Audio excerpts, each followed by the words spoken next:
I even got a helper with that because he says if you finish quickly, I can get to the bar.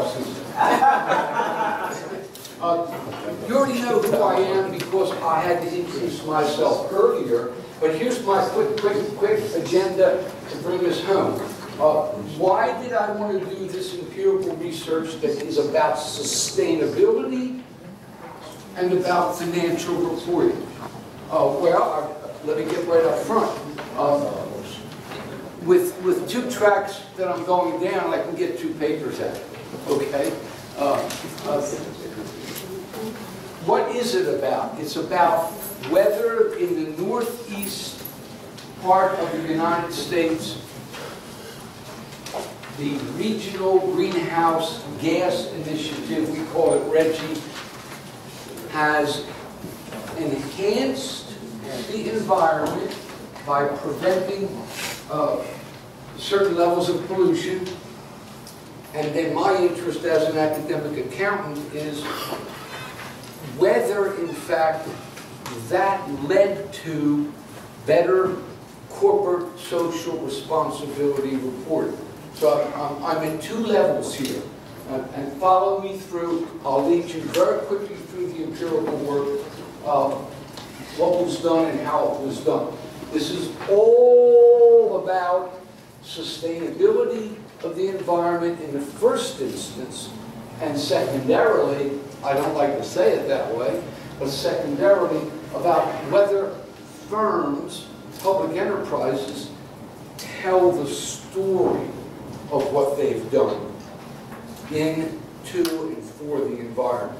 So there are 2 pieces here I want you to follow for the next 5 to 7 minutes. Okay?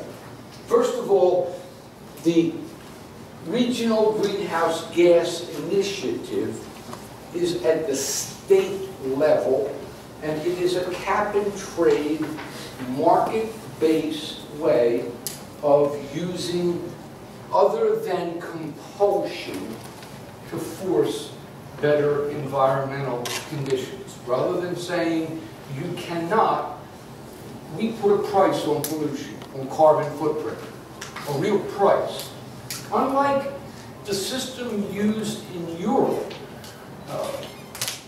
EU distributes freely carbon permits, pollution permits. The RGGI system was designed to always have a cost attached. But as any good economist will tell you, and we had a great one earlier in presentation, markets need to work. And in order for a market to work, they use an auction.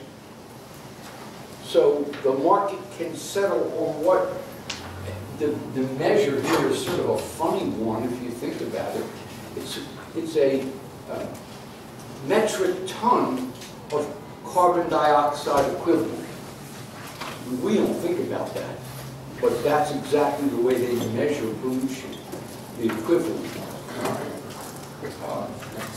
Here are the 10 states involved. You may not know them because you're from another place, but you've probably heard the names: Connecticut, Delaware, Massachusetts, Maryland, Maine, New Hampshire, New Jersey.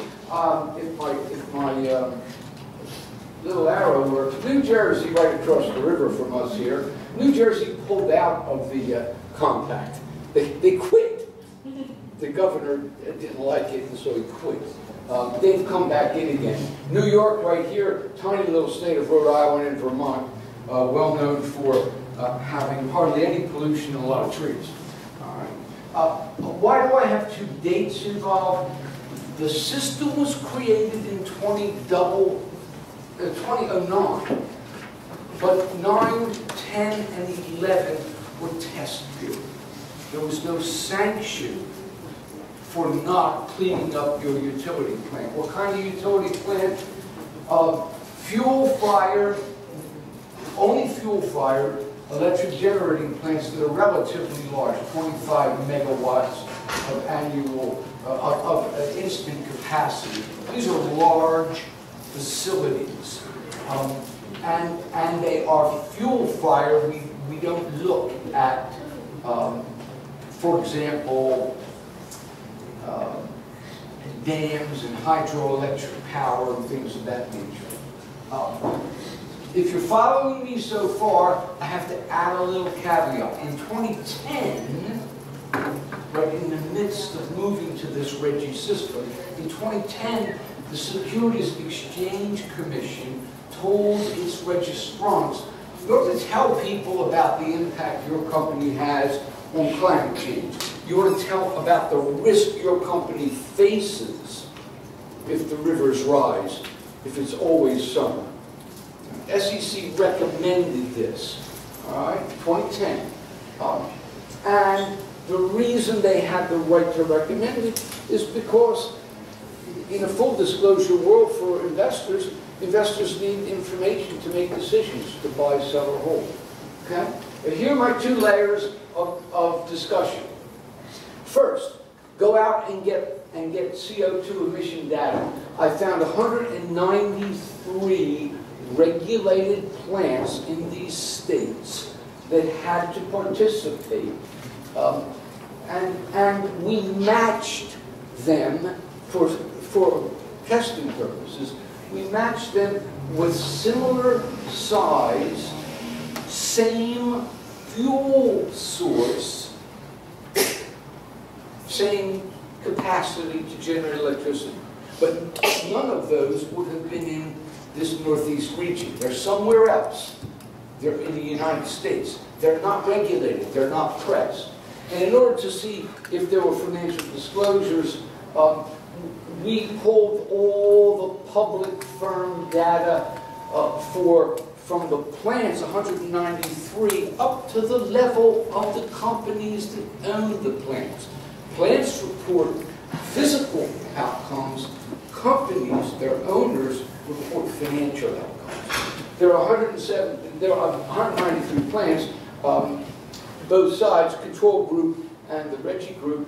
17 companies own the 193 plants, publicly held companies. There were more, 24 firms that owned the similar size matched sample. If you're thinking real fast, you're saying, oh, how about a company that owns a controlled plant and a non-controlled plant? One company owns a plant in Massachusetts and also in Arizona. We consider them a RGGI plant. We consider them regulated because some part of their company operations are regulated. And here are the outcomes as quickly as I can get them to you. In the pre-sanction period, the system existed, but no one paid a penalty if they didn't follow the rules. We did independent tests, and there's no significant difference in the decline. All of the plants showed decline over time. Well, hello, this is the Great Recession period of 08 to 11, so demand was lower. So what did you expect to see? But we had hoped we would see some difference between the regulated and non-regulated plants. Then it dawns on you, when does the little kid stop eating cookies that he's not supposed to eat? When mom says, I'll slap your hands. And so when we go to the sanction time period after 2011, we find that there was year-to-year significant difference in outcome. In other words, the system actually works to reduce effluents. What about, I do have statistical results. You don't need to hear about them. What we found was that there is clearly evidence that when you mandate pollution control, even if it's in a market-based system, if you put a price on a metric ton of CO2, public companies pay attention. They do something. They clean their plants, they shut down old plants, they put scrubbers in. We know what they don't want to do. They don't want to pay a lot of money for pollution permits because the shareholders are going to come looking for them. Okay, I'm an accountant, so what did I find about disclosures? Nothing. We had an 18-element disclosure index. We've developed it. It's at least 15 years old that I've been working on it. It shows basically the extensiveness of disclosure, and both the regulated plants and the non-regulated plants disclose more. Well, okay, the world's getting smart, they're wising up to the need to deal with climate change. We think that that's a result. Well, I cannot prove causality. We think it's a result of the Securities and Exchange Commission saying, please disclose, people care, I can't prove it, not possible. But there's no statistically significant difference in the reporting between the regulated and non-regulated companies. You may say, why is that? Well, you know, on two levels. First of all, mandating pollution control means you get it. If I say you're going to get charged if you don't clean the environment, they clean the environment. They don't want to pay a price. They're public companies. What do they tell people? Nothing. Nothing. Why? Because there's no mandate that they tell anybody anything. This is voluntary reporting. And so it's exactly, I think, what all of us would have expected. If you don't hold the smoking gun to the head, they won't disclose anything. Companies just won't disclose. When they find it to their advantage to do a better job for the environment, they do a better job for the environment. Clearly, they do a better job.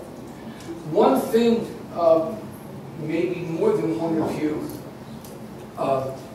may wonder about is, what about the 2008, 9, 10, 11, 12 years when there was recession? Can you take that out of here and show me that, in fact, the better outcomes for the environment came because companies just turned off the generator? One thing I do know for sure, that that's not the case.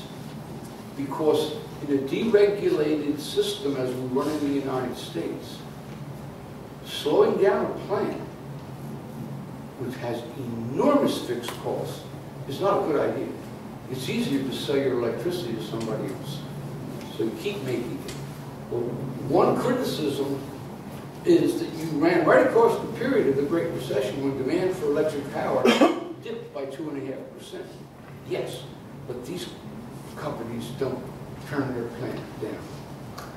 They keep the boilers running and sell the juice to somebody else, because it lowers the cost to generate per kilowatt hour. That's exactly what their shareholders want. Well, that's what I found.